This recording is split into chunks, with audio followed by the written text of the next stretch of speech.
Good evening, welcome. Thank you for coming out tonight. I know it's not easy to come out in the evening after a long day for events like this, so I appreciate the wonderful turnout. Welcome to parents, welcome 8th grade students that are here. Raise your hand if you're a student here in the room. Let's see the numbers. Excellent, excellent.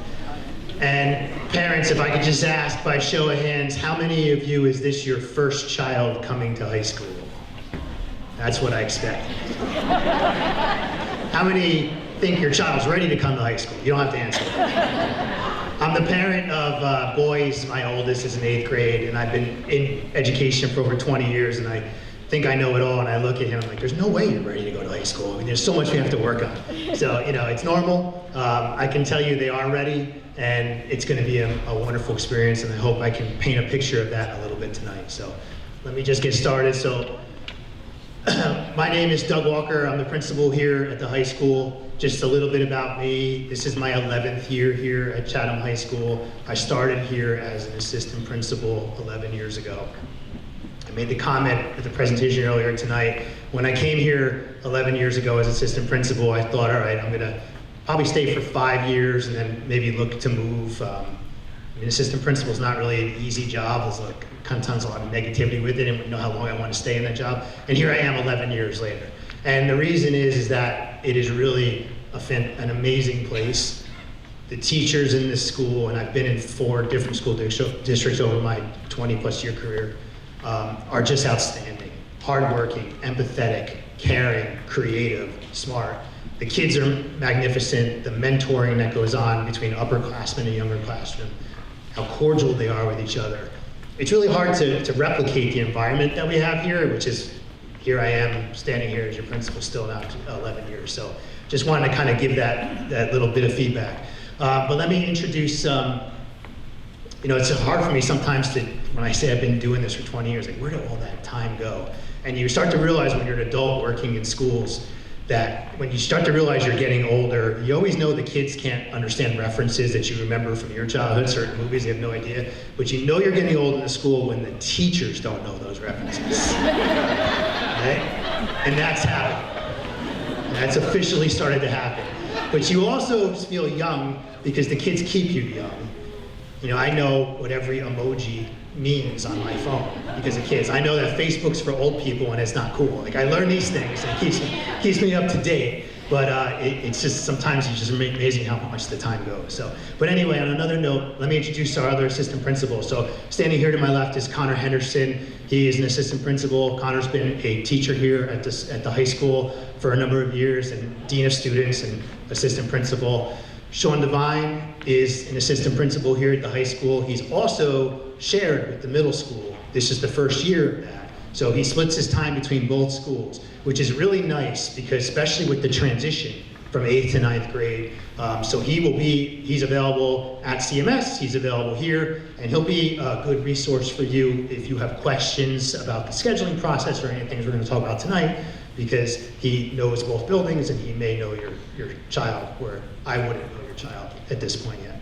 And our last assistant principal is Lori Gironda. Lori Gironda has also been here at Chatham High School for a number of years. She gets mad at me if I say how many years that is, but it's a number of years. Has been a teacher and administrator here. So that's our administrative team.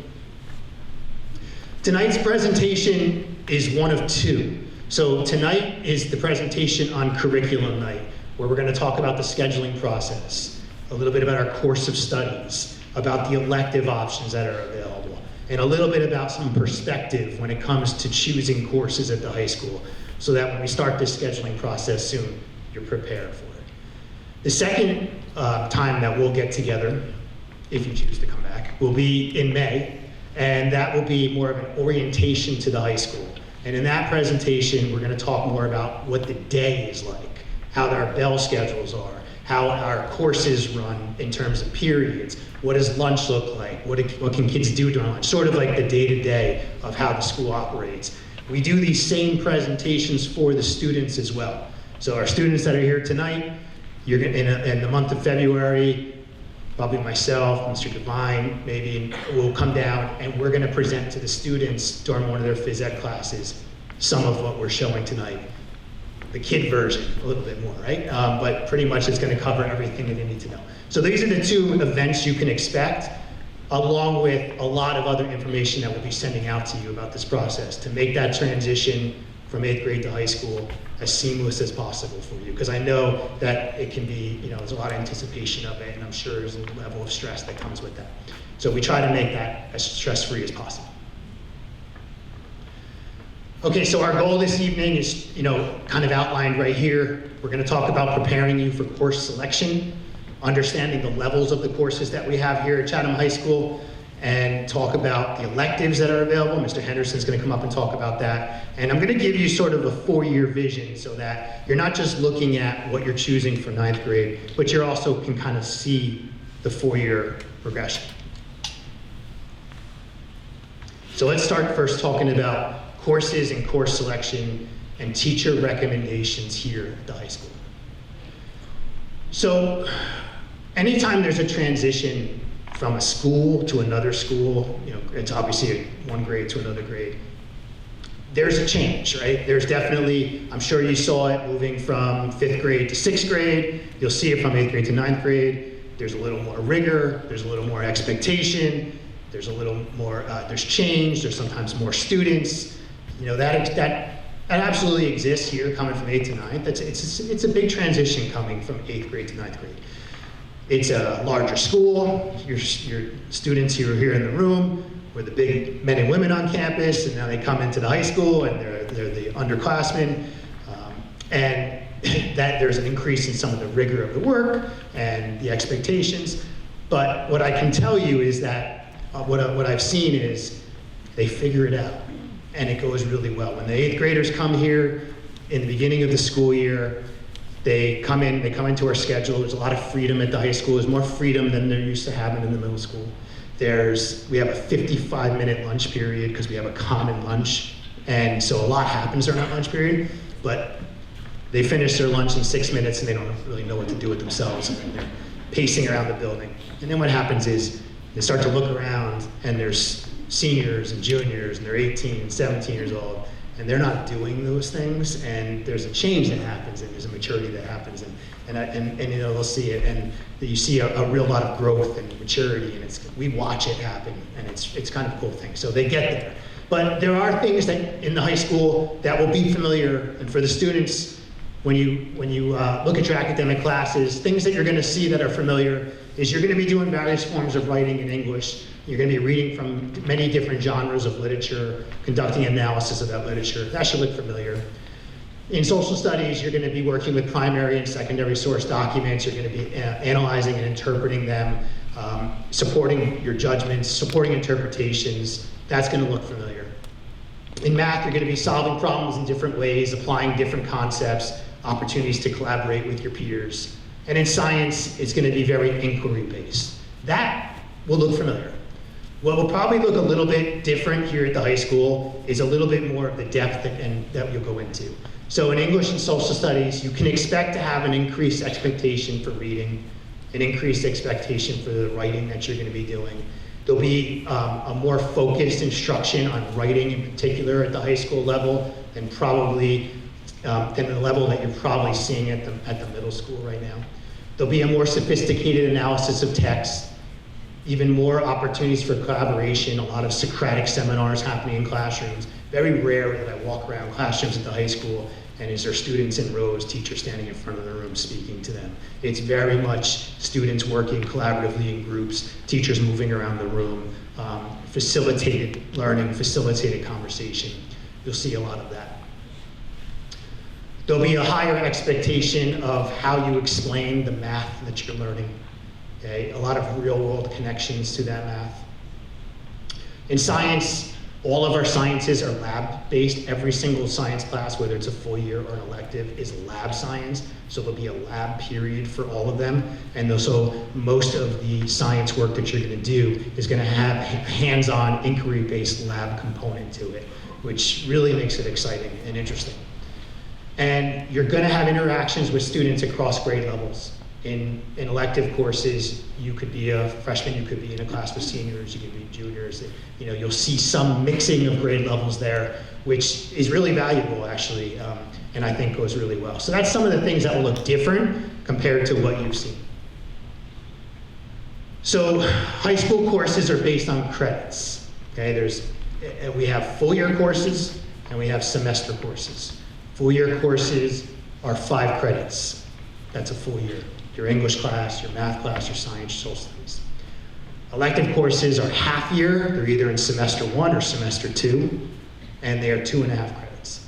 The exception is our science classes, full year is 6 credits, and any science electives are 3 credits. That's because, as I mentioned, they're all lab sciences, so there's an additional lab period that cuts into lunch on one day, and that is why they get the extra credit for the extra seat time. So you'll have a better understanding of this when we have our meeting in May and we really break down the schedule. So you don't really have to know that, just know when we're talking about credits, full year classes are 5 credits, full year science classes are 6, and electives are either 2.5 or 3.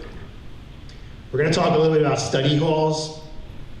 A high number of students at the high school will put a study hall in their schedule. I'm going to say that number, it varies from year to year, but it's somewhere in the 75 to 85% of our students have at least one study hall in their schedule. And if you do have a study hall in your schedule, that is not a credit class. There's no credits for that. It's not graded, it's not credit.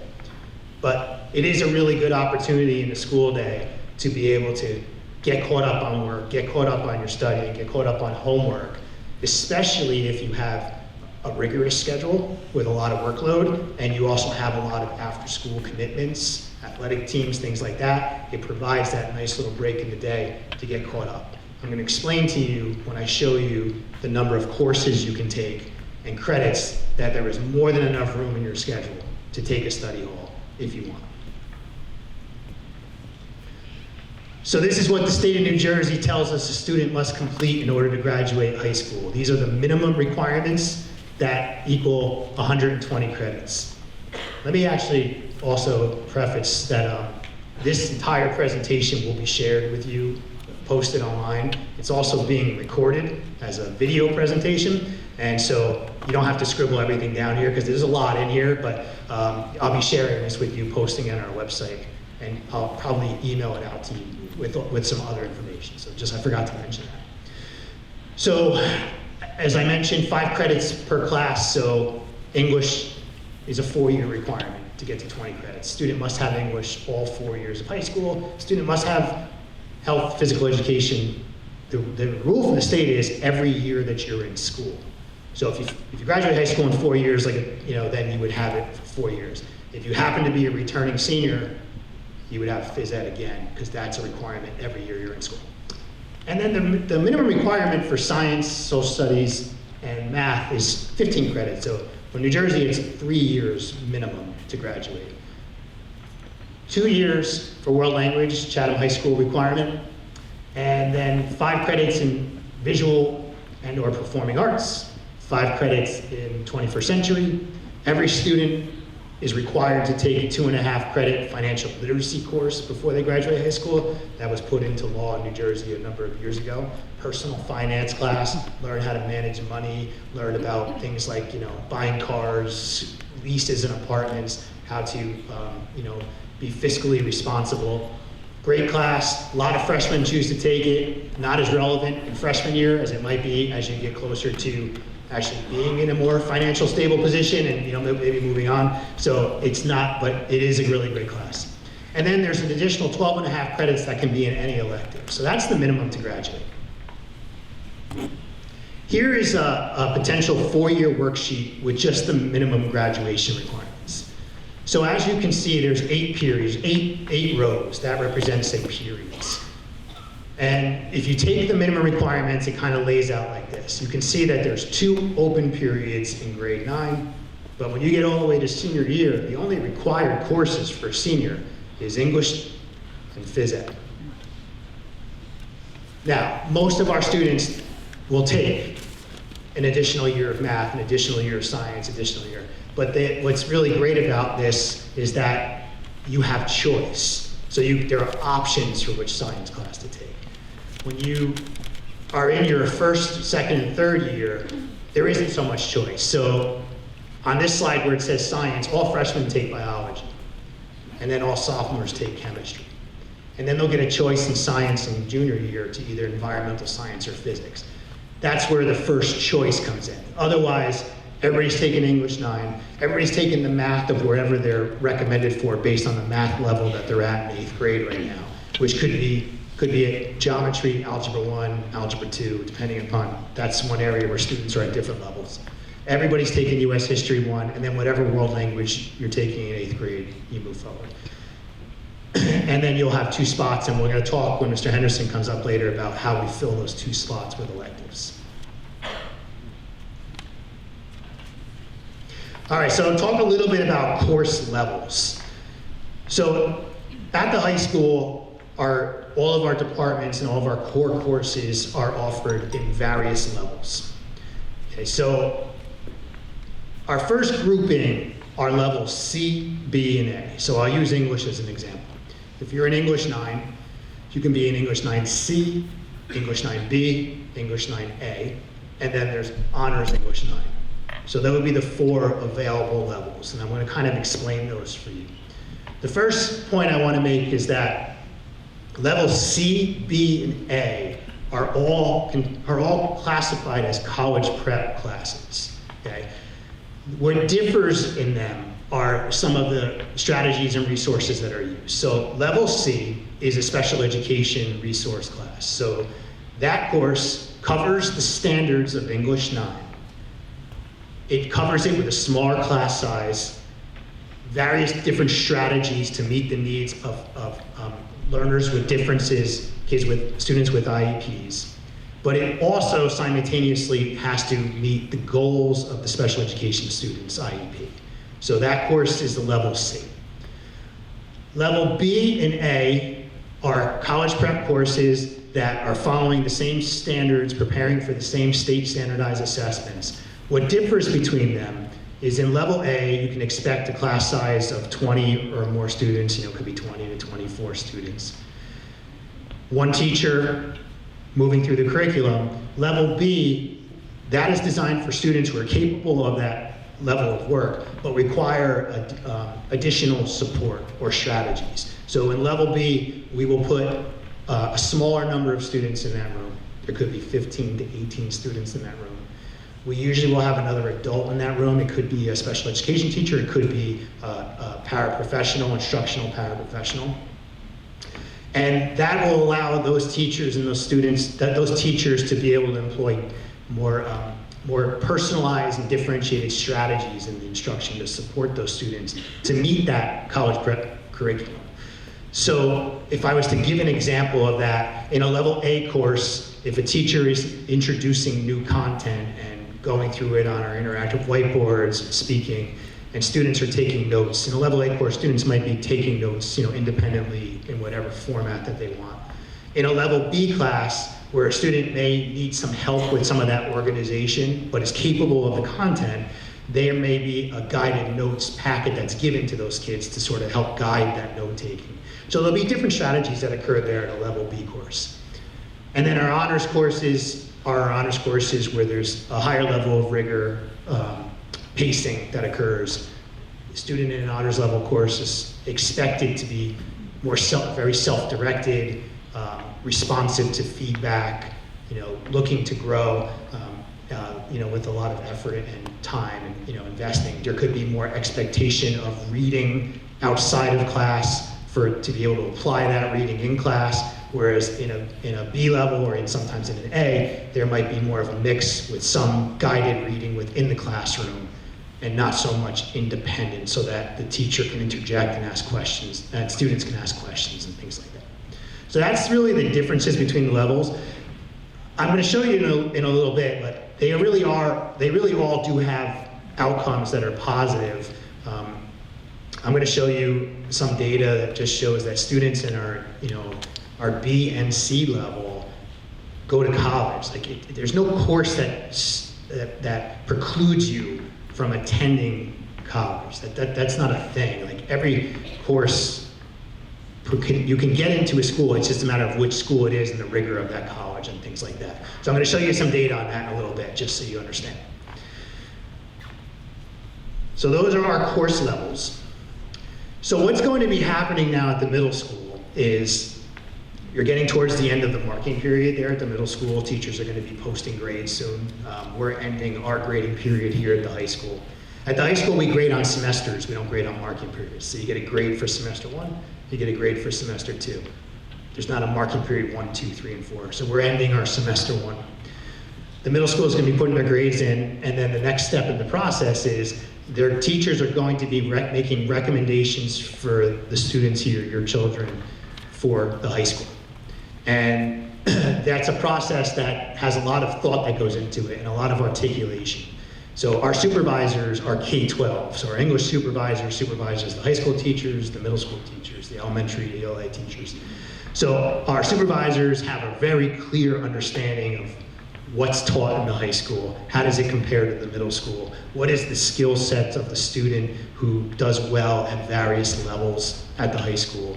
And through articulation between the supervisor, the high school teachers, and the middle school teachers, they meet and they talk and they discuss that, so that when the middle school teachers are making recommendations for high school courses, they have a very clear understanding of what is the course, what is the profile or attributes of a student that we have seen find success, or it's a good fit for them in those courses. And so they're very educated recommendations. So when they're making recommendations, I wanted to just highlight that it's more than just, let me see Johnny, okay, what's Johnny's grade? Johnny grades a B+, honors. It more goes into it than that, because there's more to look at than just the final grade if we want to make sure we're putting students in a course that's going to be positive for them, especially in their transition into high school in first year. So they're looking at, yes, overall achievement. How is your child doing in this class so far? How are they doing? But then they're going to hone in a little bit more to look at other more specifics. Like they might look at what is the assessment average, right? Sometimes evaluating a student on things that measure what they know versus what they do is more telling, right? If you have a lot of grades because you hand your homework in all the time, whether it's right or wrong, that's not really painting a picture if you're really actually have the skills to be at a certain level of course. But assessments measure your ability to really master the content and the skills. So they might hone in a little bit on test scores as one of the measurements. They're going to be looking at any specific knowledge or skills that have been deemed necessary to be strong in for the high school course, to see if there's if they see that with your child in the middle school. They're going to look at students' self-direction. How self-directed are they? Motivated are they? Do they need a lot of guidance to get where they need to be? And how have they grown over time? Do they respond well to feedback? If they receive feedback from a teacher, make corrections, make revisions, do they actually do those things? That type of self-direction is something they look at as one piece of the puzzle, because that's the type of skill set that will find success at, say, an honors level here at the high school. And so these are the things that they're going to look at in general, based with the knowledge of what they know about our courses and your child. And they're going to make a recommendation for whichever level of course that they think would be your child would be, find the most success in. I'm going to talk about this in a little bit, but the good thing is, we don't track, right? So let's just say a student is recommended for English 9A. There is nothing to say that after freshman year they couldn't move to English 10 honors. If they perform well in the class and demonstrate that skill set, then you can have a mix of levels in your schedule. It can be an honors in some, A level in another, it can be in B in one. It's not a track. Like once you're in as an A level, it doesn't mean you're destined for A level. Not that that's a bad thing, but you're destined for that level for the rest of high school. Not at all. And I'm going to show some transcripts in a little bit to kind of prove that to you. So this is how the recommendation process is going to come. There is a waiver process where you can choose to not follow the recommendation and place a waiver. I have a slide for that towards the end, and I'll go over those details. So all of our courses are in a document that we title a Program of Studies. This is sort of our course catalog. I presented it to the Board of Education on Monday night. It was approved on Monday night. So I will be posting this live, I expect by tomorrow, and it'll be part of what I send you. It's our entire course catalog. Every course that Chatham High School offers is in here. The description, the prerequisites, the grade levels that can take it, it's all in there. When you view it, you're going to see a hyperlink for each department. So you'll first say, look at English. And the first thing you're gonna see is a diagram that sort of shows the sequence, the possible sequence. And you see the different levels. And I did want to highlight, like I said before, even though the arrows go horizontal, the arrows can go diagonal too, right? So a student in English 9A can end up in Honors English 10 the next year. There's nothing that precludes that from happening. But you can see some of the progressions, or the typical progressions, and then you can see the electives that are available in the department. So you're gonna see a diagram like this for every content area. And it will allow you to see not just what you're taking in grade 9, but what's ahead, and where could you go. Okay, you're also going to see each course that we have is going to look something like this. It's going to have the course title, the course number. It's going to say what grade levels can take this course. Is it a half year or a full year course, so semester or full year? Are there any prerequisites to take this course, and a description of the course? So this will help you, especially if you look at the diagram, to learn about the course and get an idea on what's available.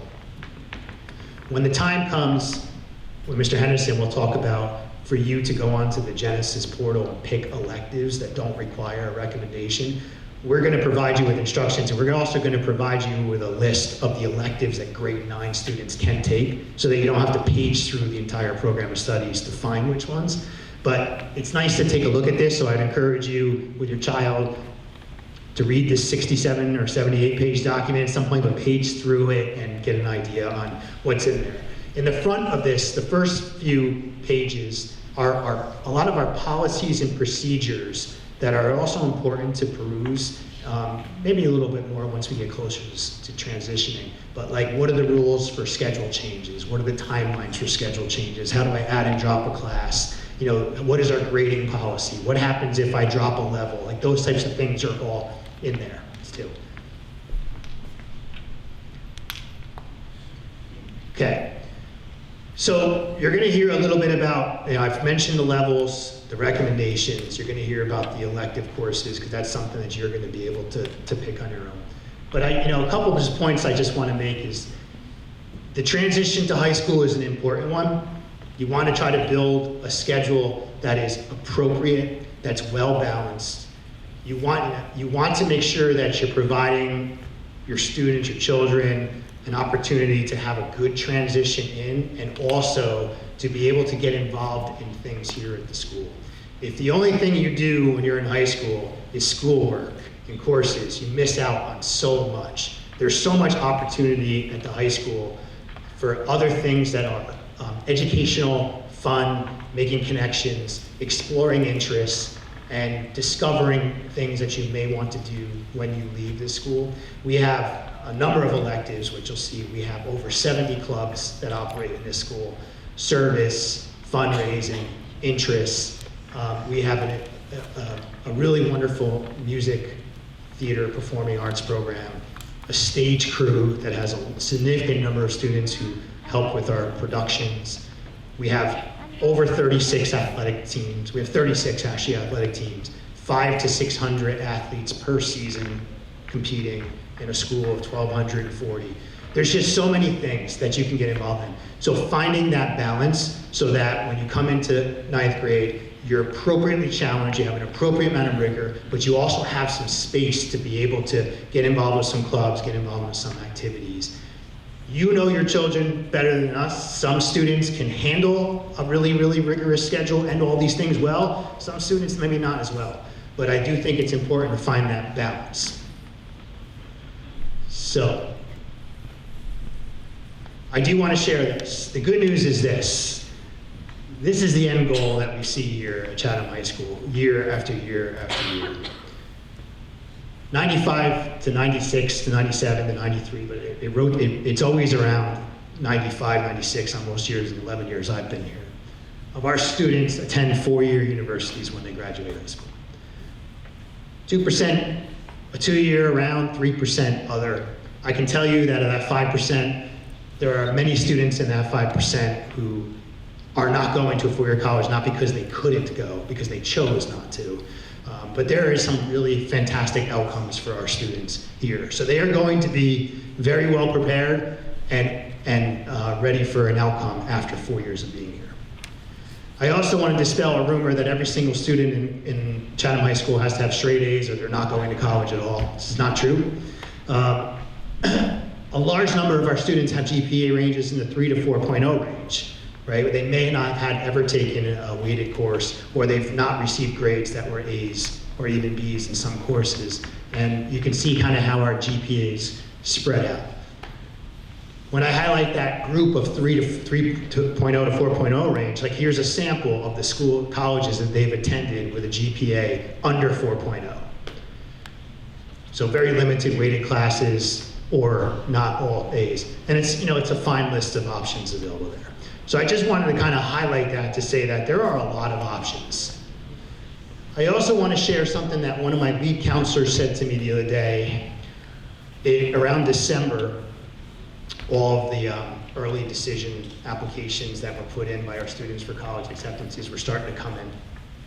And there was a lot of very happy students, there was a lot of very unhappy students, And when I was talking to her about it, and I said, what are you seeing? How, what's happening with these decisions? And, one of the things that she kind of said to me is like, slow and steady is definitely winning this race. And what she meant by that was, the students that she had who came into high school, and if they were honors level, say, but didn't necessarily load up on them for the sake of loading up on them, and took a few, found some balance, and increased their rigor consistently each year, were hands down getting the best outcomes in this round of admissions than necessarily the students who just operated at this level across. They had a more balanced approach, they showed more consistency in their growth of rigor, and their grades stayed up high. So it was an interesting, what she shared with me, that was a model that seemed to do really well.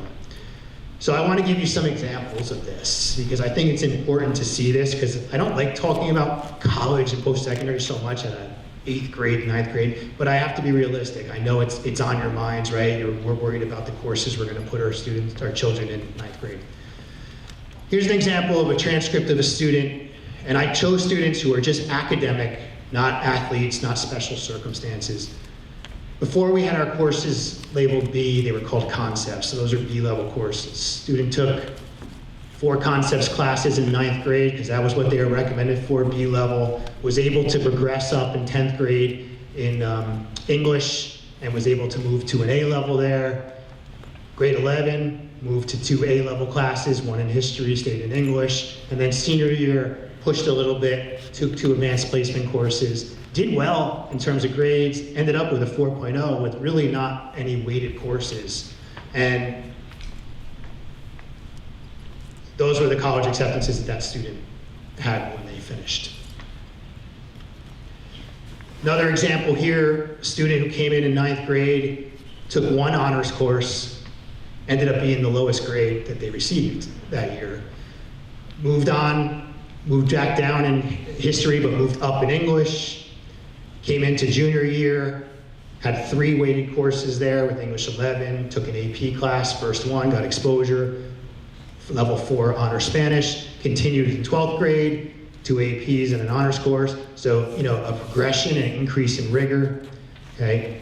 Had really great grades with that balanced course load. And there's some examples of the acceptances that student had to choose from. Final example of a student who primarily through high school took all B-level classes. Okay. Couple of A mixed in there, ended with a 3.573 GPA. A nice mix of A's, B's, B pluses.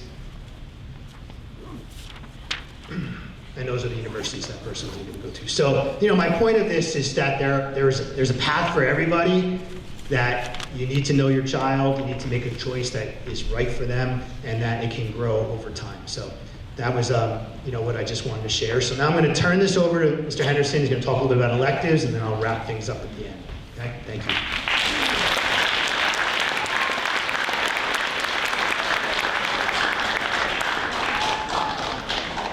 All right, thank you.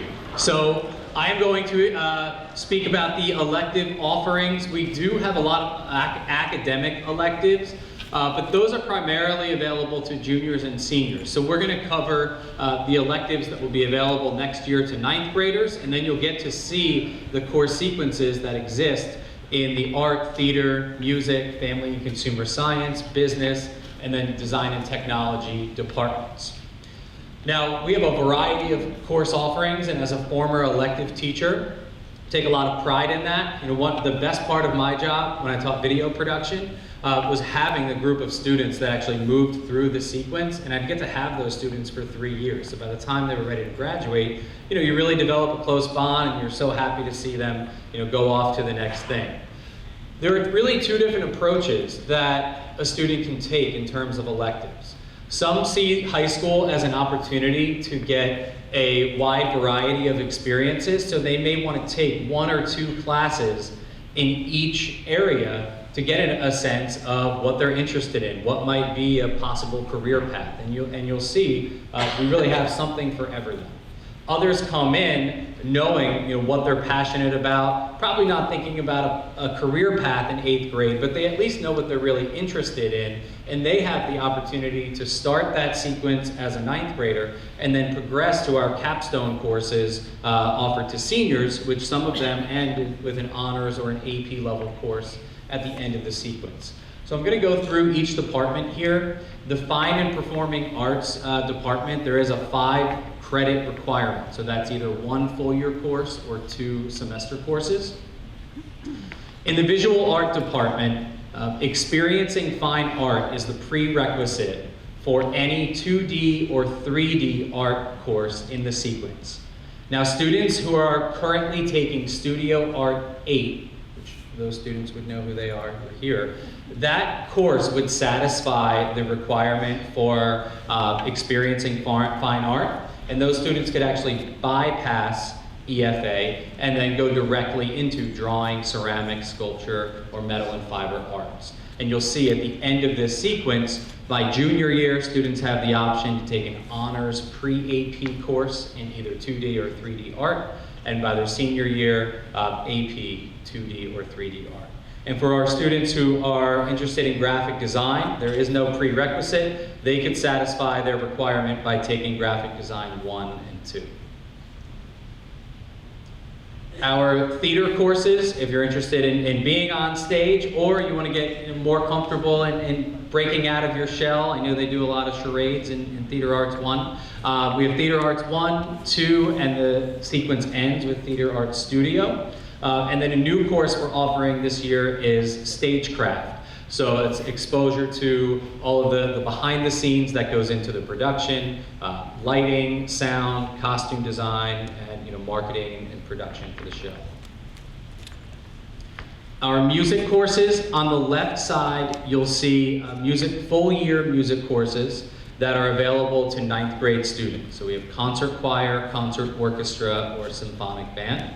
And then in 10th grade, they would have the opportunity to audition for 2 choral groups, voices and chamber choir, and as well as chamber orchestra and wind ensemble.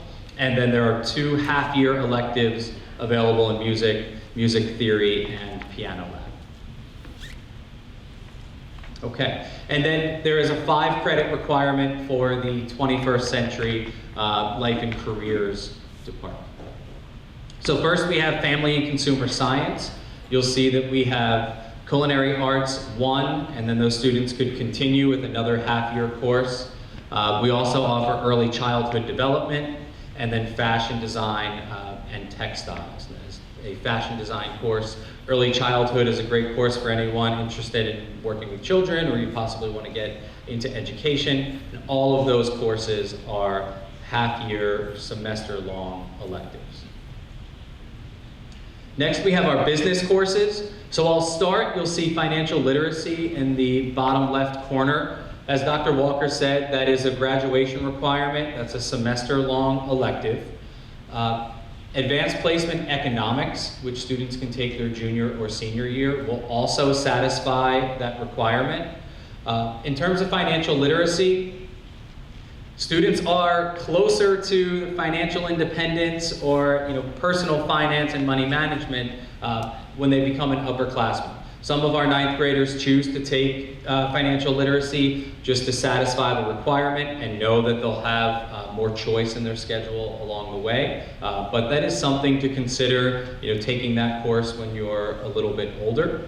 And then our business sequence begins with Business 101, and then students would have the option of taking marketing or investments, and then the capstone course is honors entrepreneurship.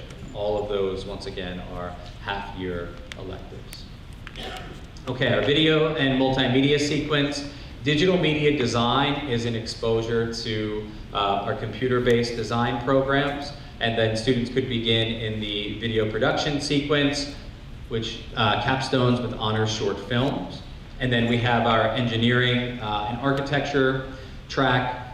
Intro to Design and Innovation is the prerequisite, so that's where our ninth graders would begin, and then they'd have the option of moving into 3D engineering or architecture, and the capstone course is Honors Design Studio. So you can see there's a sequence and a progression in each area. So if you have a goal of reaching that capstone course, you definitely want to plan out the elective courses that you're taking. Or again, take a small sampling in a variety of different areas, and that may provide you a meaningful experience. Okay, and then our computer science and robotics courses. Robotics and controls and game design with Python are our introductory coding and robotics courses. Robotics being a blend of computer science and engineering design. Game design with Python is an experience with the coding language Python. That either course would satisfy the prerequisite for programming with Java, a semester-long course, AP Computer Science Principles, which is full year, or the Advanced Robotics track, in which students can progress all the way to the end there, and then AP Computer Science A, which is a full year course. A new course we're offering this year, which I think is highly interesting and relevant, is cybersecurity, and that is a good introduction to computer science. It's not heavy in coding language, but more an overall understanding of how cybersecurity works, and that just sits outside of the rest of the sequence. So this is what the ninth grade schedule may look like, and as Dr. Walker said, freshman year, you're locked into your 6 core courses, right? Your world language, we offer Spanish, French, German, Chinese, and American Sign Language, and then there are 2 open spots at the bottom of your schedule. We do recommend that ninth graders take a study hall. Most of our students, 75 to 85%, do take a study hall. You want to be mindful that there may be an increase in workload. They will be taking 7 other classes, and most of our students have an after-school commitment, right? Our athletics programs are 6-day-a-week commitments, and that often translates to our music and performing arts department as well. So there are a lot of after-school commitments that our students are involved in, so a study hall during the day really does give them a nice break and an opportunity to complete work. It's also helpful to have a study hall if you're absent and you have any makeup work or assessments to take. You can complete that during your study hall.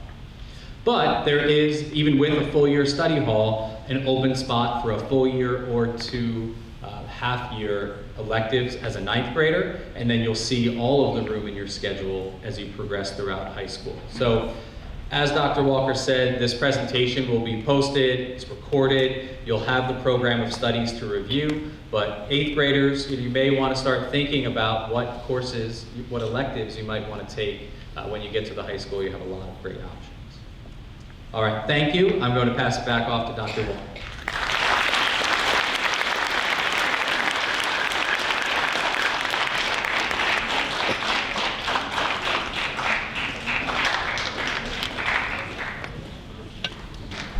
Okay, so just a few more items before we wrap things up here. So as I mentioned before, there's a lot of options Mr. Henderson just went over. You saw those empty boxes. There's 8 periods that you schedule for each year. There's 4 years. If you take a course in every 8 periods, each course being 5 credits, say, if it's, for the full year. You got 40 credits a year there, plus 1 extra for the science course because there's 6 credits. So you have 41 credits a year you can take max. You multiply that over 4 years, you have over 160 credits. You only need 120 to graduate. So there is a lot of room there why if you do take study hall or if you're in our special education program and you have a structured study or learning skills, it's not going to set you back in any way. There's a lot of room. So I think that's important to know. It's going to be a transition into high school, especially as you take more rigorous courses. Part of learning is setbacks, right? We learn from mistakes we make. And it's really hard sometimes to find that balance between achievement and learning, right? Because a lot of times our kids are very focused on the grade, the achieving, and not recognizing sometimes that sometimes you need a setback for the learning. It's a battle with the teachers who are focused on learning and teaching, who also want to be empathetic to the desire for achieving. So I think that message is you recognize when you come into high school that there's learning and growth that happens here. There's going to be a time here and there where you maybe won't get a grade on something that you really thought I should have gotten. It's part of the process. Everyone gets there. Our kids get there. I showed you the outcomes. There's always good endings. When we have, every year we have Alumni Return Day panel that comes back. We just had one in December. And what that is we bring all our seniors in and we invite back some alumni from the kids who graduated the year prior. And we put a panel up on the stage and we ask them questions to kind of enlighten the seniors a little bit about that transition out of high school, the college experience, things like that. And we try to put a mix of seniors up there from different, graduates from different backgrounds, maybe kids who went to a big school, a small school, far away, close, an athlete, things like that. And one of the things every single year that somebody on that stage, and usually they all started head nodding, for the last 11 years I've been here, is they all say, I am so much more prepared than my peers at school, that when I get to colleges and they're in really great places, they feel like when they get the workload they have in front of them, that they are more prepared than their roommates and their friends and people they meet, and they get feedback from their professors in that way. So it's a good sign. We do a really good job of preparing kids for where they're going to go. They also tell us that high school is a lot harder than college. But I think, when I talk to them, it makes sense, right? Your classes don't meet every day in college like they do here. You don't have activities lined up straight after. You have a lot of free time in college. It's hard, rigorous work, but you have more free time, technically. So it's funny when they say that, but the feedback is really positive. So here's the timeline. January, starting soon, teachers will start to discuss courses and recommendations with the students, right? So the 8th graders, your teachers are going to start talking to you about the courses in high school in your department area, and they're going to talk to you about what options are, and they're going to start making recommendations for you in our Genesis Student Information System. Myself, Mr. Devine, I believe, will be going down to CMS to talk to the 8th grade students in a little more detail about this and ask their questions and answer their questions on those 2 days during one of their PD classes. They'll be coming and we'll be meeting with them directly. And they always have a lot of interesting questions, so I do look forward to that. Then on the week of February 6th to the 12th, this will all be emailed to you, so don't worry, you'll have it all laid out for you. You'll have a chance to go into the Genesis Parent Portal. You'll be able to see first what courses your child's teachers recommended you for, so the levels of the courses. And then you'll be able to go in and select the electives that you want to take. And remember, you have those 2 open slots. You could fill them both electives, or you can only fill one, and then we'll know that the other is going to be a study hall. So you can pick 2 semesters. What we ask you to do is we ask you to pick 5, and we ask you to rank them 1 to 5. First choice, second choice, third choice, fourth, fifth. Because what happens is we get all these requests in, we build the schedule, and sometimes just the way courses fall, your first choice, we just can't make it work. The good news is you're going to get that course eventually over the 4 years. And then what we'll do is we'll go to your second or third, and if we run into a conflict, we reach out to you, talk about it. You're going to get a chance to see what we did and speak to a counselor if you want to make a change before any of this is, before school starts. But that's kind of how we do it. So we ask you to go in and pick and rank them 1 to 5 so that we have an idea on what your preferences are. You will always get your core courses. You're never gonna not get a core course. If you're recommended for Honors English 10 and you take it, you're going to get Honors English 10. What might happen is you might request Culinary Arts 1, and we might have 75 requests for that, but we only have seats for 60, which means 15 kids won't get it. And we do work backwards, where seniors get first priority, juniors, sophomores, freshmen, because they have their last chance to get it. A freshman has 4 years to be able to take that course. So you're gonna go into the portal, you're gonna select those electives, and then on February 15th and 16th, so right after that, counselors and myself, I go down we meet with the 8th grade students during their phys ed class in the gym. We set up tables, there are computers, high school counselor sits with them. We review their recommendations and their requests. So we look at, okay, your teacher recommended you for English 9A, US History 1A, are we good with all these? Or sometimes, teachers recommend a student for every course in honors, but they don't want to take everyone in honors. You have to remember that the teacher of your subject area is recommending only for that subject. They're not considering all the other courses you're taking. So just because every teacher recommends an honors level doesn't mean you have to take them all at honors level, because they're not considering the whole, right? So the students, you guys will talk about it, they'll tell us no, and we're gonna drop down to say US History 1A, and then we look at the electives they pick, and we finalize those requests there with a high school counselor who can answer questions for them. We put those into the system and they're finalized. Then we will be sending you a message to say, hey, we're all done with this scheduling process of completing requests. We'll send you a message, can you go into the portal and take a look at everything that was completed here and just make sure everything looks okay to you. And then we give you some time for that. And then once we're done with that process, we're doing that at the high school at the same time, right? So at the high school, it's 10,000 seats that we're scheduling for. It's a process. We build the schedule over the month of April. Master schedule development takes 5 weeks or so. There's no changes during that time. And then around, if Mrs. Geronda and I are lucky, around May 1st, we have what we think is a solid master schedule and all the courses are in. We send it to the counselors to address any conflicts, any students who didn't get a course they should have, we address it. And then by June, the first week of June around, we send out the schedule. So you will know your high school schedule by the first week of June or so. And then we make that public for you. So that's kind of our timeline. So it's gonna start off with these recommendations and these conversations, and it will move forward. Last thing, we do have virtual course options. So we do have a partnership with a company called Eduseer, who's like an intermediary for some virtual high school course providers. You can take a course virtually here if you want. So there is, when you have this presentation, this link will take you to the page on our website that has all the information. It just wanted you to know 2 things. It does count as one of your courses in your schedule, so you must have a study hall if you're taking a virtual course. We don't allow a student to take more than 8 courses. So that would be one. Some students like to take courses over the summer.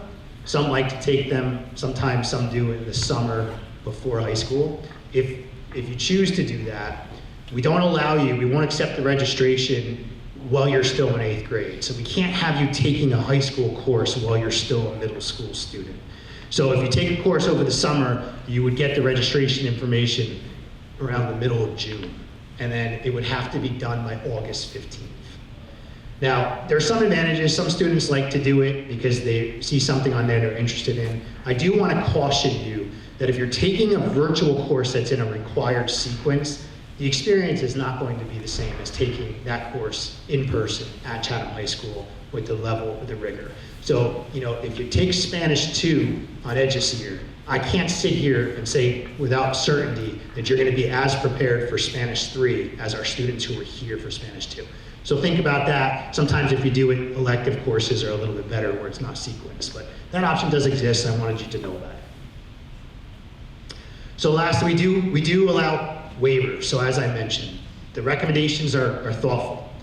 If you choose to not follow the recommendation and do want to waive your child into a higher level course, this could be from B to A to honors, then we have 2 windows, and this will be part of what I send out to you.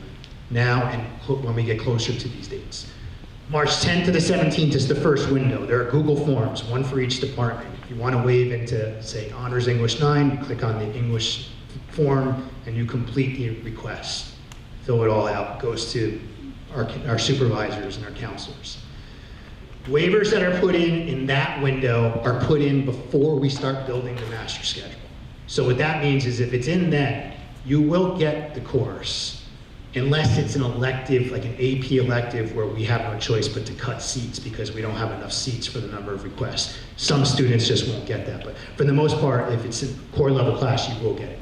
The second waiver window is May 16th to the 20th. That's after the master schedule is built, and that is only, you will only get in if there's seats available, because the schedule is built already. So just know the difference between those two.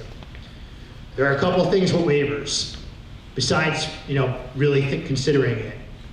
A student who waives into a course must stay in that course until the midpoint of the first semester, so like one marking period. You can't just go in for 2 weeks and move out of it. The reality of that is that we have to have some restrictions on this, because if we don't, it's kind of a free-for-all. And there's no barrier for anybody to take a shot, and then it destroys our class balancing. And we have complete mismatch, and that impacts all students, not just the student who waives. So, it's a thoughtful decision. You should be certain of it. You stay for the first semester, the first marking period. If you decide then it was the bad decision, you can move down. Your grade does go with you when you move down. And then it gets integrated into the class that you move to. All right, so tonight's presentation will be posted. I'll put the slides up on our website. We'll send you a school messenger with alerting you of this. The program of studies I can put up there. Supervisor contact information. If you have questions about any of the courses, if you have questions about the teacher recommendations your child received after you talk to the teacher, you can reach out to the supervisor of that department to get clarity. If you want to know more about the high school course, you're going to be in much better hands calling the supervisor to get details about the curriculum of a course than you would be necessarily from myself, and we're not content experts in every area. You have 2 administrators here at the high school that are also going to be contacts for you if you have questions about this process. One is Mr. Devine, because he's housed in the middle school and in the high school. He can also meet with your child at the middle school. And Mrs. Geronda would be the second person who helps oversee the counseling department with me. So if you do have questions beyond what we talked tonight, those will be your 2 best points. You can always email me as well, but these are the ones that are really going to be handling most of the questions or calls that come in. So I'm happy to take some questions. I know it's a lot, but I hope you found it helpful.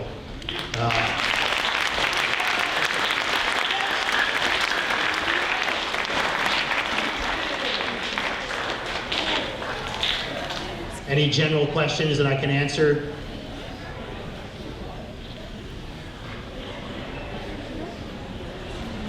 All right, thank you very much for coming out. Look forward to meeting your children in a couple weeks.